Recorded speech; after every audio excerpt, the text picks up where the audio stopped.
नाम मन दीप धरो जीव द्वार तुलसी भीतर बाई रहो जो चाहते उजियार। बोलिए श्यावर रामचंद्र भगवान की जय हो। पवन सुत हनुमान की उमापति महादेव की सद्गुरुदेव भगवान की जय हो। गोस्वामी तुलसीदास जी महाराज की जय हो। गंगा मैया की जय हो। जय जय सीता राम।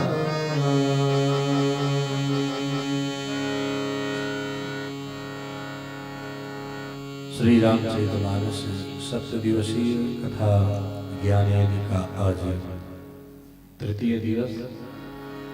आइए हम लोग कथा के पूर्व भजन श्रवण करें, प्रभु के पावन नामों का कीर्तन। इसके पश्चात विनय भक्ति का संकल्प। श्री राम जय राम जय जय राम। श्री राम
राग कथा मंदाकिनी चित्रकूट चितचार तुलसी सुहर्षणी हवन श्री रघुवीर।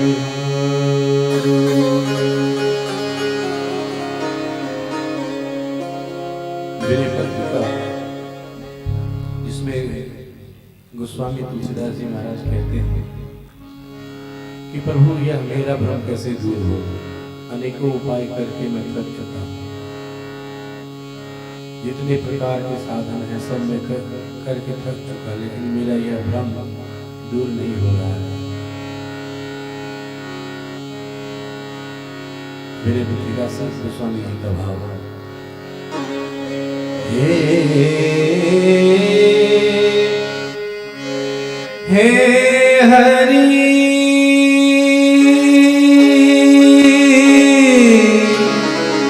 हरि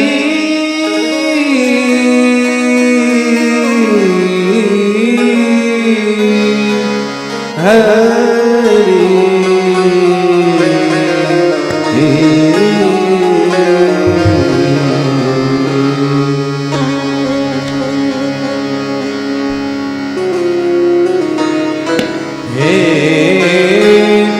हे हरि कवन जतन भ्रम भागे, कवन जतन भ्रम भागे, कवन जतन भ्रम भागे। हे हरि कवन जतन भ्रम भागे, कवन जतन भ्रम भागे।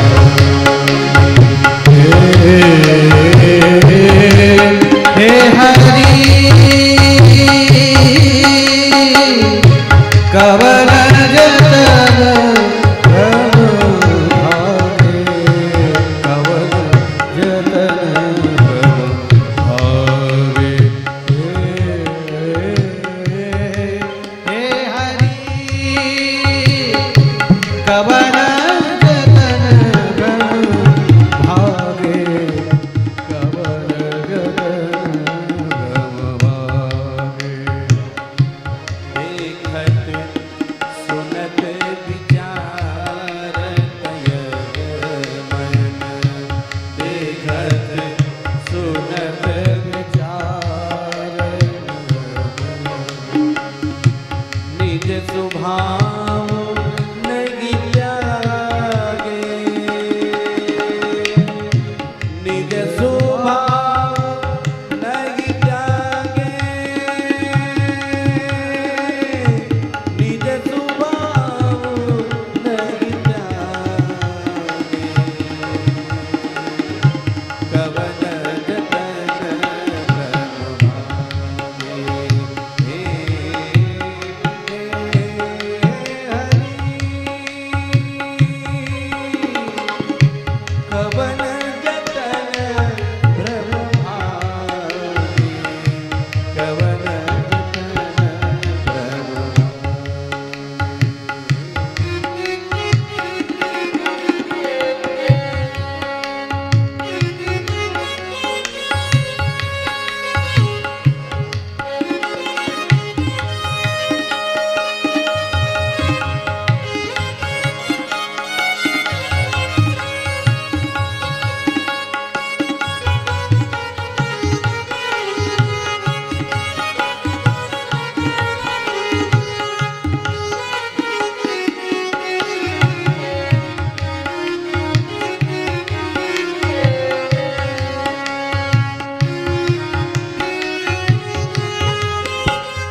भक्ति ज्ञान वैराग्य सकल साथ धन यही लागी उपाई। भक्ति ज्ञान वैराग्य सकल साथ धन यही लागी उपाई। को भल कहु देव कछुअती, को भल कहु देव कछुअती बा सनान उर से जाई। कवन जतन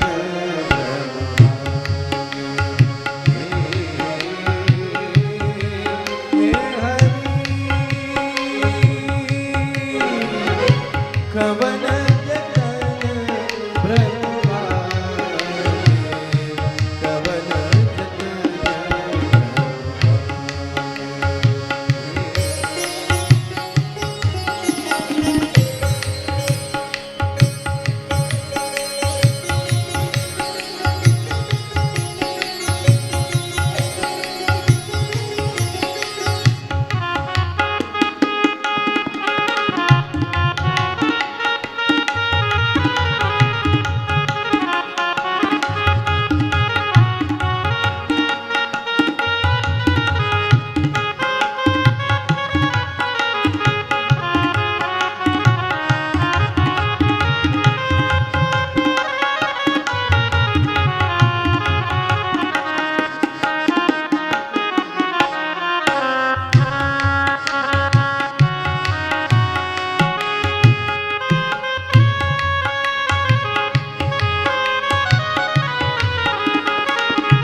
सकल जीव सुतहि तव कृपा पात्र जन जागे। सकल देव सुर तव कृपा पात्र जन जागे। सकल जीव सुतहि तव कृपा पात्र जन जागे। निज करनी विपरीत देखी मोहि, निज करनी विपरीत देखी मोहि। समुझी भय लागे कवन जतन ब्रह्मागे। हे हरि कवन जतन ब्रह्मागे, कवन जतन ब्रह्मागे।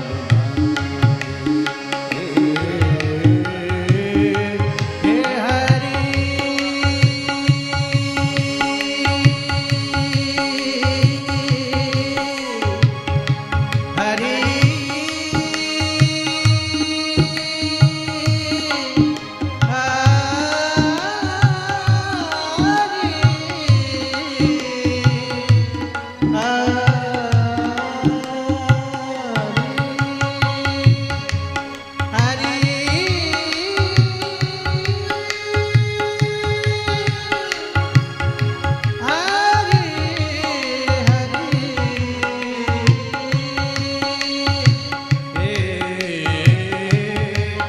हरि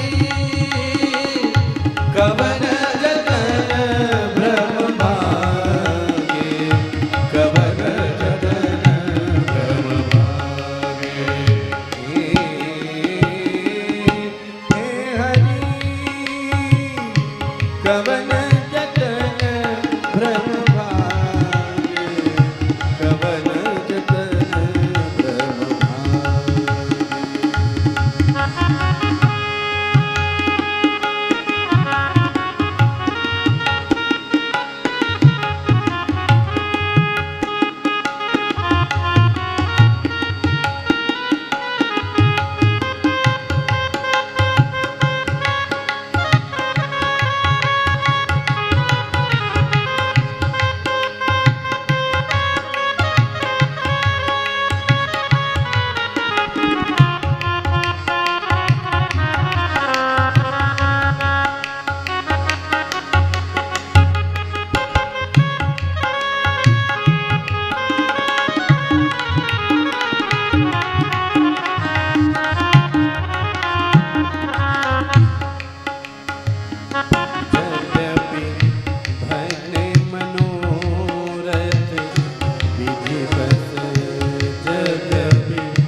नाऊं जाऊं बलि ऋषिकेश सुनि नाऊं जाऊं बलि अति भरोसे जिए मोरे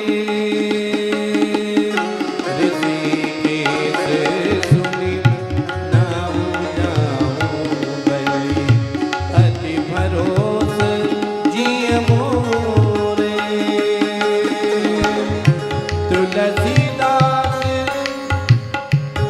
आ आ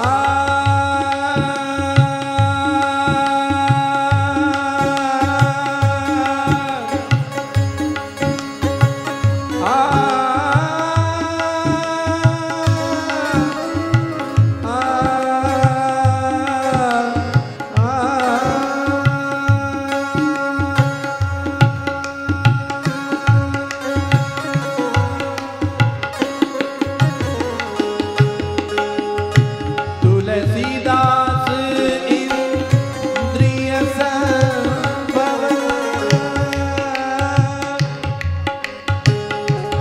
तुलसीदास इंद्रिय संभव दुध भरे बनहि प्रभु तोरे हरे बनगी प्रभु तोरे कबर जतन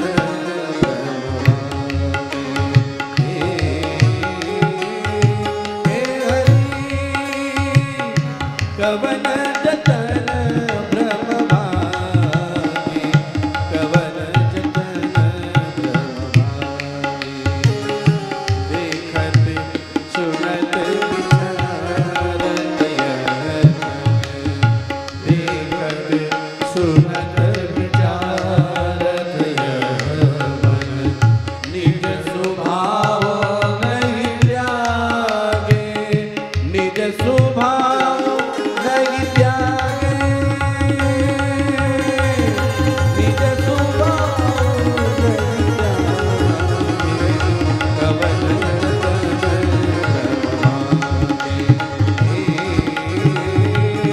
हे हरि कवन जतन कवन जतन कवन जतन कवन जतन ब्रह्म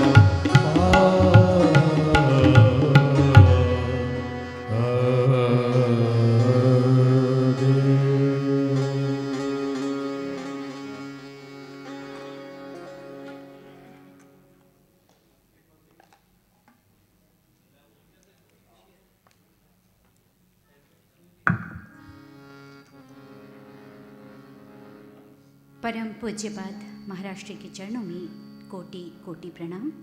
आप सभी सुधी भक्त वृंद का हार्दिक स्वागत, अभिनंदन, अभिवादन।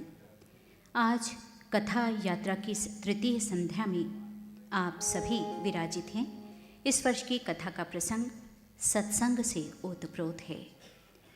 मन विषय रसभोगों से विमोहित होकर बार बार भक्ति पथ से भटकता है। इसे दूर करने हेतु निरंतर सत्संग के प्रकाश की आवश्यकता होती है। संतों के वचन जीवन में नई ऊर्जा, नई अनुभूति और नए पथ का संचार करते हैं। भक्ति पथ पर साधक सुदृढ़ होकर लक्ष्य की ओर बढ़ता है। सत्संग की प्राप्ति भी भगवान की कृपा के फलस्वरूप ही होती है। इसलिए जीवन में सत्संगति सबसे अमूल्य संपत्ति है। आप सभी इस सत्संग रूपी सरिता में अगले 4 दिनों तक अवगाहन करेंगे।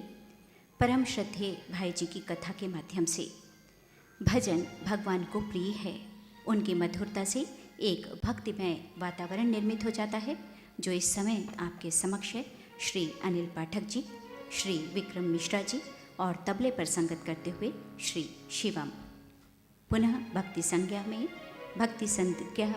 हम रससिक्त होते हैं इन भजनों के साथ।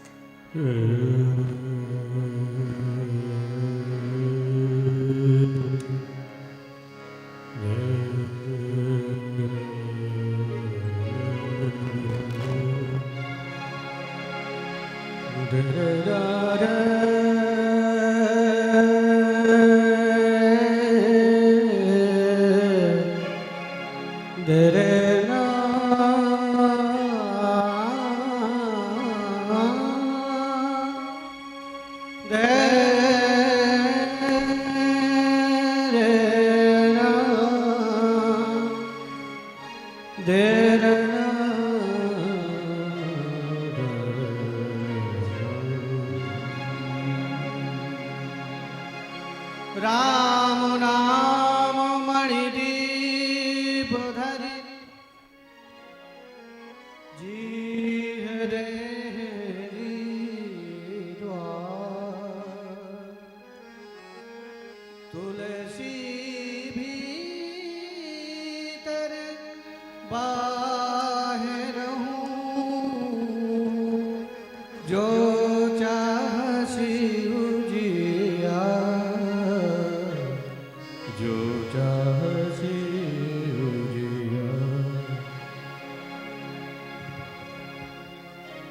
गोस्वामी तुलसीदास जी महाराज विनय पत्रिका में कहते हैं, ऐसो को उदार जग माही।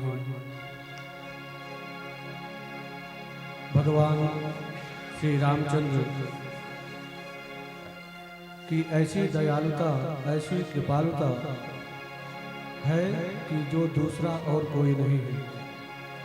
बिनु सेवा जो द्रवहि दीन पर, राम सरिस को नाही। ऐसो को उदार जग में। जग पर निशा सानि गबर निरा निरा गबर ऐसो को उदार जग में।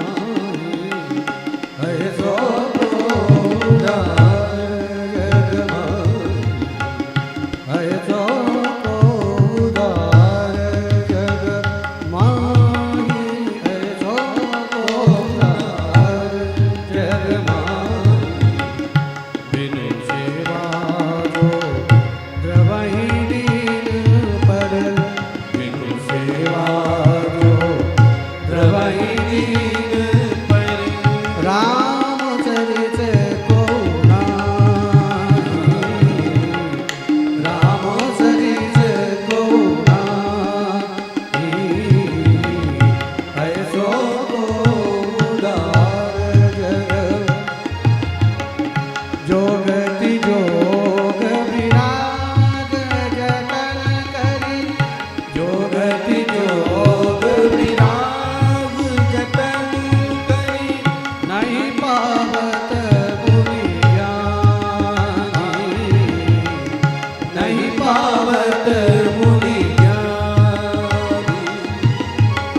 सोगति देत गीत सबरी कहा।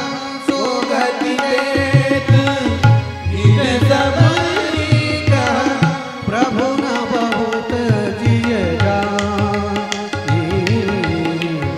प्रभु न बहुत जिय जानी। ऐसो को उदार जग माही। ऐसो को उदार जग माही।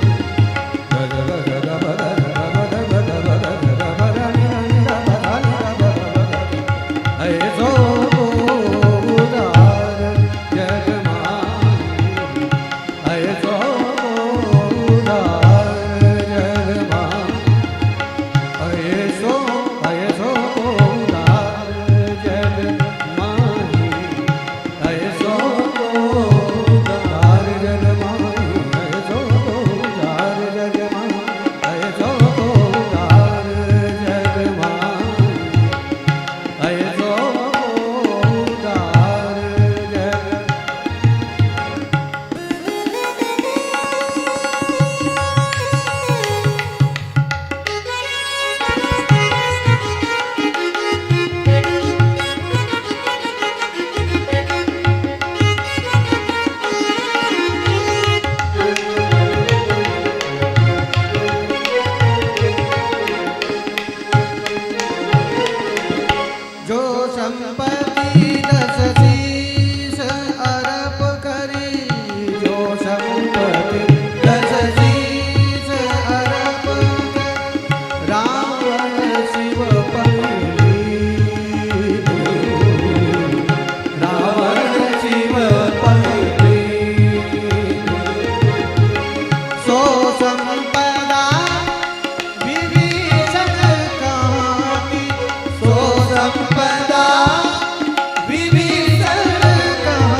किंकर विचार मिशन के तत्वावधान में श्री राम किंकर प्रवचनमाला का आज तृतीय दिवस।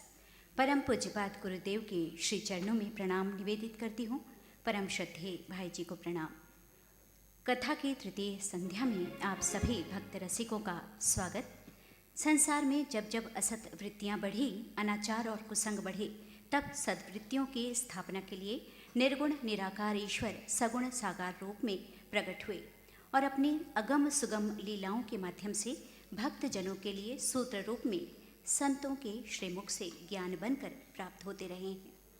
यह ज्ञान जब भक्ति से जुड़ जाता है तो मानव जीवन का प्राणाधार बन जाता है, जड़ में चेतना का संचार और आनंद की वर्षा कर देता है। यह समझ सत्संग से ही संभव है। आइए आज व्यासपीठ पर पूजन के लिए आमंत्रित करती हूँ श्री राजेश अग्रवाल और उनके परिवार को और श्री संजय अग्रवाल जी और उनके परिवार को।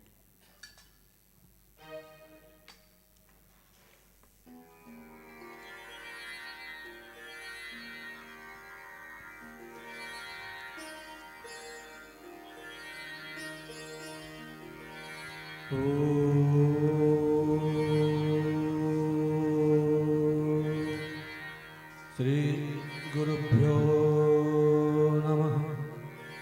हरि ओम। ओम भद्रं कर्णेभिः शृणुयामदेवाः, भद्रं पश्येमाक्षभिर्यजत्राः, स्थिरैरङ्गैस्तुष्टुवा गुंसस्तनूभिः व्यसेमदेवहितं यदायुः। ॐ स्वस्ति नः इन्द्रो वृद्धश्रवाः, स्वस्ति नः पूषा विश्ववेदाः, स्वस्ति नस्तार्क्ष्यो अरिष्टनेमिः, स्वस्ति नो बृहस्पतिर्दधातु। ॐ गुरुर्ब्रह्मा गुरुर्विष्णु गुरुर्देवो महेश्वरः, गुरुः साक्षात् परब्रह्म, तस्मै श्रीगुरुवे नमः। अखण्डमण्डलाकारं व्याप्तं येन चराचरं, तत्पदं दर्शितं येन तस्मै श्रीगुरुवे नमः। ॐ सहना भवतु सहनौ भुनक्तु, सह वीर्यं करवावहै, तेजस्विनावधीतमस्तु मा विद्विषावहै। ॐ शान्ति शान्ति शान्तिः। श्रीगुरुभ्यो नमः। हरि ओम।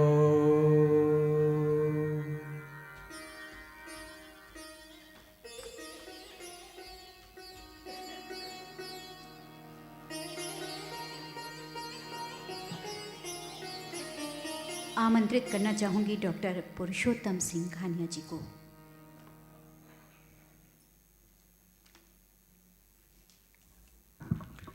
जय सिया राम। राम कथा श्रवण हेतु छतरपुर से पधारे हुए परम पूज्य महाराज श्री के कृपा पात्र आदरणीय जय भैया एवं बेटी ऋचा, आप दोनों को ससम्मान में व्यासपीठ पूजन हेतु आमंत्रित करता हूँ।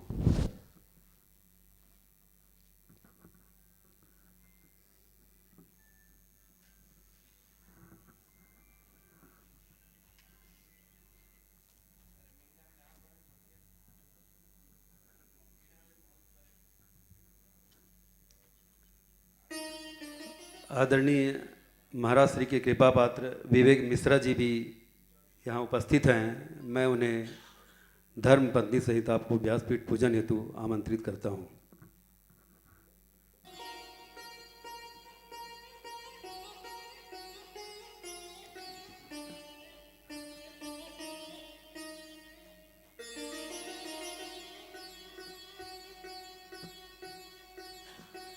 अग्रवाल समाज के वरिष्ठ संरक्षक आदरणीय हनुमान प्रसाद जी अग्रवाल भी हमारे बीच उपस्थित हैं। मैं उन्हें भी व्यासपीठ पूजन हेतु आमंत्रित करता हूँ।